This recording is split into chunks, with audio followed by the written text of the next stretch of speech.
educação pública de qualidade social. Todo trabalhador, trabalhadora e estudante sabe que no Brasil a situação da educação é caótica. A maioria da população negra no Brasil está justamente nas periferias, onde a educação é mais precária. O resultado dessa situação é que mesmo negros e negras sendo mais da metade da população, são apenas 3% dos estudantes universitários. Ao estudante, ao professor que nos enche a vista.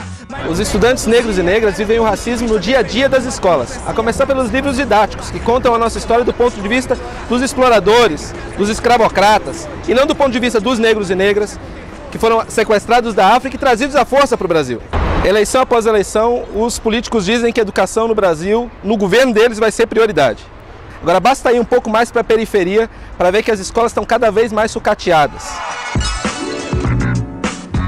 Se o conjunto dos trabalhadores é privado do acesso à educação de qualidade, os estudantes, os trabalhadores negros e negras, sofrem muito mais com isso.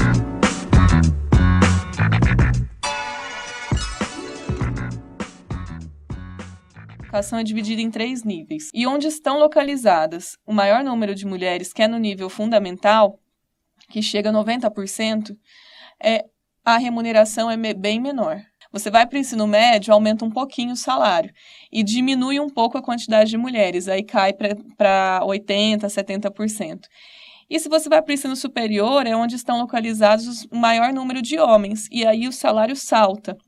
Então, há uma diferenciação. O problema das creches é crucial, porque faz com que muitas mulheres tenham que reduzir sua jornada para poder cuidar dos seus filhos, ou então pegar uma jornada excedente para pagar uma creche que é muito cara e que foge ao nosso nível salarial, foge às nossas possibilidades pelo salário que nós ganhamos.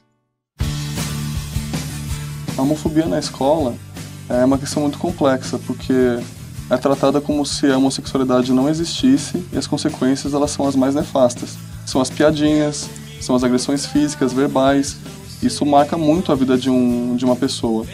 É necessário que esse Plano Nacional de Educação diga especificamente como combater a homofobia na escola, assim como o machismo e o racismo, porque esse plano atual não contém essas propostas. Então, na prática, são mais 10 anos de educação sem que se combata a homofobia.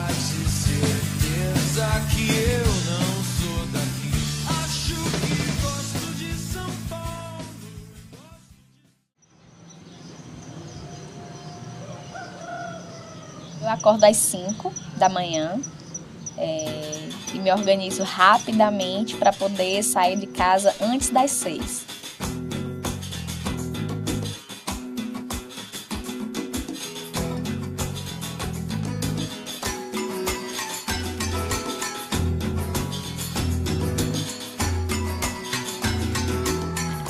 Faço uma caminhadinha de pouco mais de 5 minutos até a parada do ônibus e pego o meu primeiro ônibus, que é o Nova Parnamirim, que me leva até a Salgado Filho, que é uma das avenidas principais da cidade, onde eu vou pegar um segundo ônibus. Sem a tua companhia.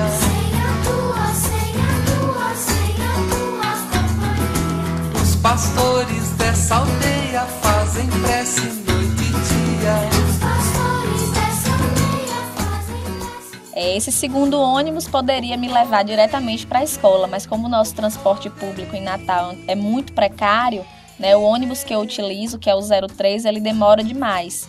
Então eu chegaria muito atrasada na escola se eu fosse esperar por esse ônibus. Então eu pego o primeiro que passa para a zona norte da cidade. Como pode o peixe vivo viver fora d'água fria? E nessa outra parada eu pego o terceiro ônibus, que pode ser qualquer um, para o Nova Natal, que é o bairro no qual eu trabalho. E aí desço já, felizmente, na porta da escola.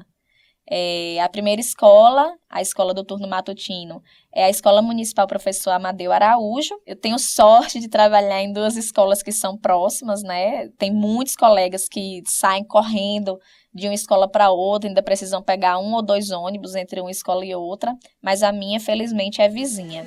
Eu fico lá nessa escola das 13 horas até as 17h30. Eu geralmente chego em casa mais ou menos 11 horas da noite, para acordar no outro dia às 5 da manhã e cumprir de novo essa rotina. A situação do professor e da professora no Brasil é uma situação, em primeiro lugar, de um salário baixíssimo.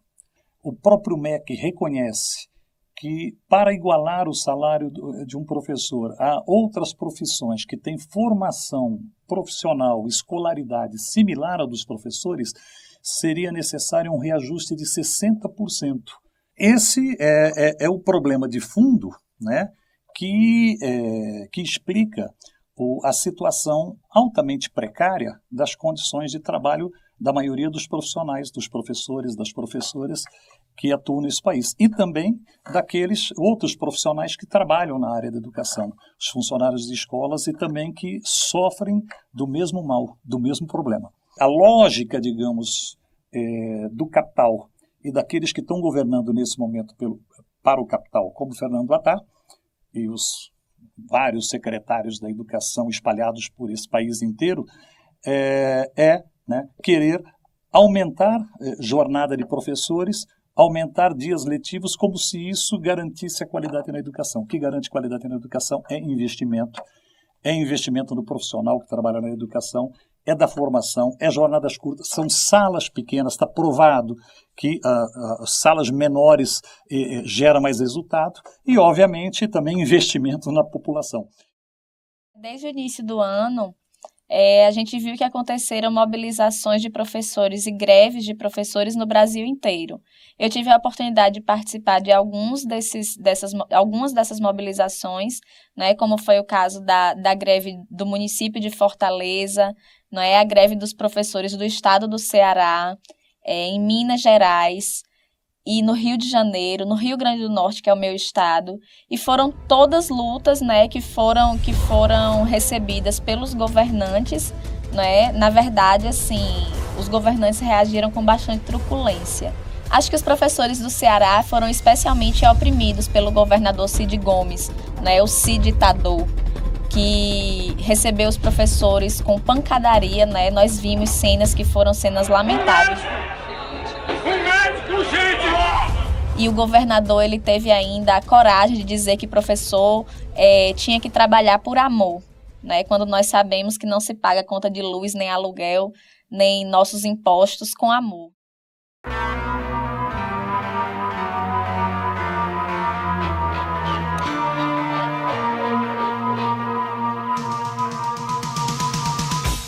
Tirou uma grande campanha, uma campanha pelos 10% do PIB para a educação, mas também questionando o atual plano que o governo Dilma vem implementando. Mesmo com os cortes da educação, o governo previa chegar em 2010, a partir do antigo PNE, com 7% do PIB investido em educação. O problema é que chegou em 2010 e tinha menos de 5% investido em educação. O governo Lula lá atrás comprometeu e que aumentaria 1% a cada ano para conseguir chegar nessa meta. E ao longo dos 8 anos do governo, ele aumentou 1%. Não tem como falar em erradicar o analfabetismo e colocar muitas palavras bonitas do que vai fazer se não aumenta o investimento. Cadê o dinheiro? O reitor comanda o bonde dos empreiteiros. Vários estudantes em mais de 20 universidades públicas brasileiras estão em luta, em processos fortes de mobilização. Foram 3 greves estudantis, 15 ocupações de reitoria só esse semestre. O pouco investimento público que tem na educação, ele também não é revestido só para a educação pública, mas ele tem uma transferência da verba pública para as instituições privadas. Mas nas universidades, o processo de luta estudantil está vinculado a uma contradição que a expansão da universidade criou, que bota estudante para dentro, mas não aumenta assistente estudantil, não aumenta estrutura, não aumenta a quantidade de professores, não aumenta nada que garanta a permanência com qualidade do estudante. O Brasil é a 7ª economia do mundo, com um PIB de quase 4 trilhões de reais. Segundo a ONU, temos a 3ª pior distribuição de renda do mundo. Ainda temos 45 milhões de analfabetos no Brasil, se contarmos com o analfabetismo funcional. Enquanto isso, o governo destinará, em 2011, 950 bilhões de reais para o pagamento da dívida pública. 25% do PIB entregue aos banqueiros. O ministro Fernando Haddad diz que não há recursos para avançar mais do que os futuros 7%. Os números dizem outra coisa. O Tribunal de Contas da União informou que só no ano de 2010 o governo já repassou 144 bilhões de reais para os grupos empresariais na forma de isenções e incentivos fiscais.